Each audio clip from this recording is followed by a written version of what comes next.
करेंगे भारत के द्वारा चीन पर हुए डिजिटल स्ट्राइक के मुद्दे को लेकर। चीन से सरहद पर तनातनी के बीच भारत सरकार ने चीन के 59 ऐप्स को बैन कर दिया है।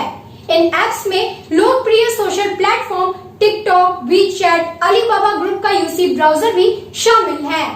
अब इस पे सवाल ये है कि सरकार ने इसे बैन करने का फैसला तो ले लिया, लेकिन इस फैसले को लेने में आखिर इतनी देरी क्यों? तो चलिए देखते हैं इस पर हमारी एक खास रिपोर्ट। सरकार की ओर से जारी प्रेस रिलीज में कहीं पर भी चीन का जिक्र नहीं है, लेकिन जिन ऐप्स को प्रतिबंधित किया गया है उनमें से कई सारे ऐप्स या तो चीन में बने हैं या उनका स्वामित्व चीनी कंपनियों के पास है।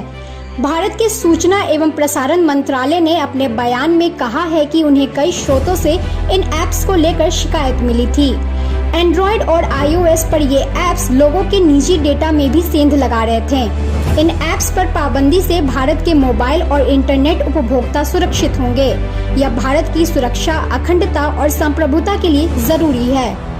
सरकार भले ही डेटा सुरक्षा या उपभोक्ताओं के हित की बात करे, लेकिन सभी यही कह रहे हैं कि सरकार ने ये फैसला भारत चीन के बीच मौजूदा सीमा विवाद के मद्देनजर लिया है।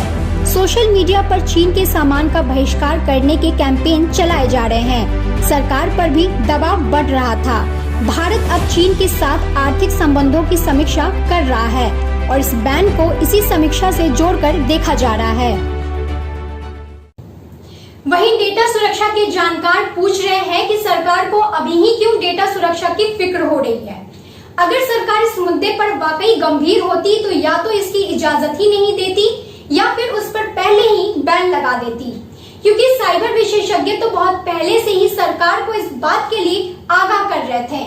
तो सवाल ये उठता है कि सरकार ने उस वक्त डेटा और साइबर सुरक्षा के मसले को नजरअंदाज क्यों किया। भारत के इलेक्ट्रॉनिक और सूचना प्रौद्योगिक मंत्रालय के एक विभाग ने 2018 में एक रिपोर्ट तैयार की थी।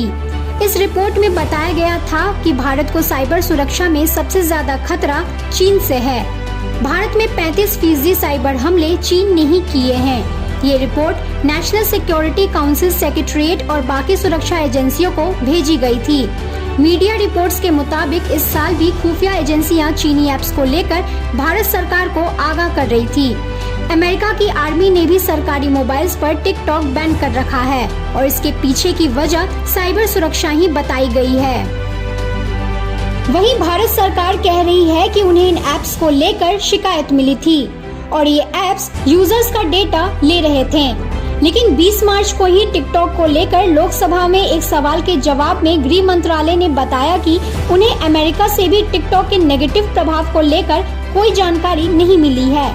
जवाब में ये भी बताया गया कि सरकार की जानकारी में ऐसा कोई इनपुट नहीं है कि टिकटॉक से कोई काउंटर इंटेलिजेंस का खतरा है। अमेरिका ने भी चीन की मोबाइल कंपनी हुआवे को बैन किया हुआ है। 28 जनवरी 2019 को अमेरिका के डिपार्टमेंट ऑफ जस्टिस ने हुआवे पर बैंक फ्रॉड और ट्रेड सीक्रेट चुराने का आरोप लगाया था।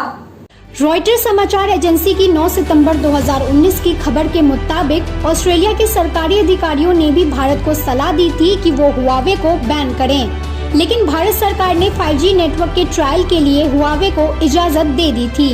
अब भारत सरकार ने सरकारी टेलीकॉम से कहा है कि वो हुआवे के उपकरणों का इस्तेमाल न करें। डेटा और साइबर सुरक्षा के कई पहलू हैं। रॉयटर्स की एक खबर के मुताबिक 2018 में फेसबुक ने माना था कि वो यूजर्स का डेटा 4 चीनी कंपनियों के साथ साझा करता है, जिसमें हुआवे, लेनोवो और ओप्पो शामिल हैं। साइबर खतरों पर काम करने वाली एजेंसी साइफर्मा की 24 जून की रिपोर्ट बताती है कि पिछले कई दिनों में भारत की साइबर सुरक्षा पर खतरा बढ़ गया है।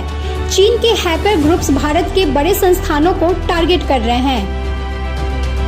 खुद सूचना और प्रसारण मंत्री 2015 में भी राज्यसभा में एक सवाल के जवाब में बता चुके हैं कि जिन देशों से भारत की साइबर सिक्योरिटी को खतरा है उसमें चीन टॉप देशों में है। तो चीन से साइबर अटैक और डेटा चोरी का खतरा कोई नई बात नहीं है।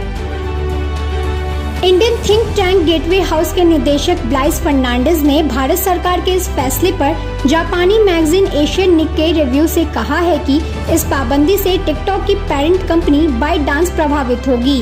उन्होंने कहा कि अलीबाबा और टेंसेंट चीन के डिजिटल सिल्क रूट का हिस्सा है। इस पाबंदी से इन ऐप्स की रेटिंग नेगेटिव होगी और इसके प्रमोटरों पर भी असर पड़ेगा। चीन ने खुद अपने यहाँ भी बहुत सारी कंपनी सोशल मीडिया साइट्स जैसे Facebook, YouTube, Google, Spotify, Snapchat, Twitter वगैरह बैन किया हुआ है। चीन ने बहुत सारी जानी मानी ग्लोबल न्यूज एजेंसियों को भी सेंसर किया है। इसमें कोई शक नहीं है कि सरकार के डिजिटल स्ट्राइक के फैसले से चीन को नुकसान हुआ है, लेकिन क्या वो नुकसान चीन को सबक सिखाने के लिए काफी होंगे, ये देखने की बात होगी। अभी के लिए बस इतना ही।